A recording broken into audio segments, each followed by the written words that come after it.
La fidélité et la constance, ou l'allégeance, c'est le soin que nous prenons à garder ce qui nous a été confié. C'est la conviction que les Écritures reflètent exactement la réalité. La fidélité biblique exige de croire en ce que la Bible dit de Dieu, son existence, ses œuvres et son caractère. La fidélité est un fruit de l'esprit. C'est le résultat de l'œuvre de l'esprit en nous. Mais l'esprit est aussi notre sceau de fidélité. Il est notre témoin de la promesse de Dieu, selon laquelle, si nous acceptons la vérité sur Dieu, il nous sauvera.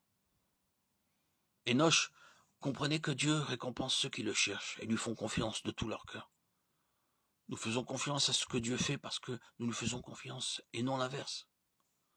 En d'autres termes, nous faisons confiance à Dieu même lorsqu'il est silencieux et que nous ne voyons aucun miracle.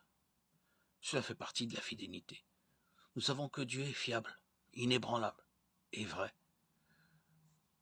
La fidélité consiste à croire que Dieu est celui qu'il dit être et à persévérer dans cette croyance malgré les aléas de la vie.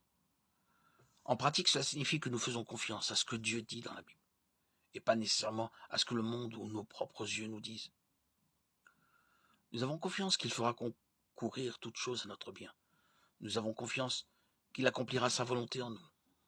Et nous avons confiance que notre situation sur terre n'est rien comparé à notre récompense future au ciel.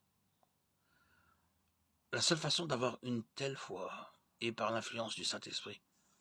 Il témoigne de la vérité et nous pousse à chercher Dieu. L'Esprit nous rend fidèles. Hébreux 11 donne une longue liste d'hommes et de femmes fidèles de l'Ancien Testament qui ont fait confiance à Dieu. La compréhension d'Abel de Dieu a rendu son sacrifice réel et authentique. Noé a fait confiance à la parole de Dieu concernant le jugement à venir, ainsi qu'à la promesse de Dieu de sauver sa famille. Genèse 6, 9.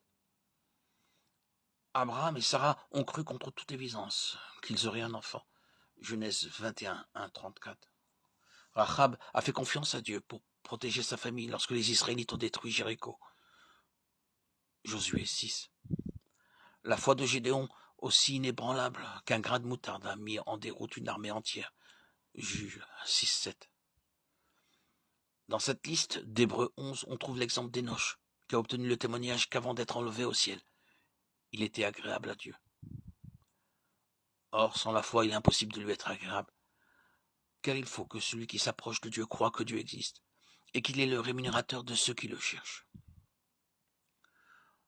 La foi ou un engagement fidèle envers qui Dieu dit qu'il est fondamental pour marcher avec Dieu. En voyageant, Jésus a répondu à la foi des gens et a limité son intervention là où il n'y avait pas de foi. Marc 6, 1, 6. Les saints de l'Ancien Testament avaient également foi dans l'œuvre invisible de Dieu.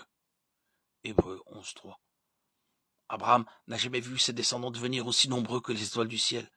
Moïse n'est jamais entré dans la terre promise. Et aucun des saints de l'Ancien Testament n'a vécu assez longtemps pour voir leur Messie. Mais ils étaient fidèles. Ils croyaient que Dieu ferait ce qu'il avait promis. Ils vivaient par la foi et non par la vue. 2 Corinthiens 5, 7.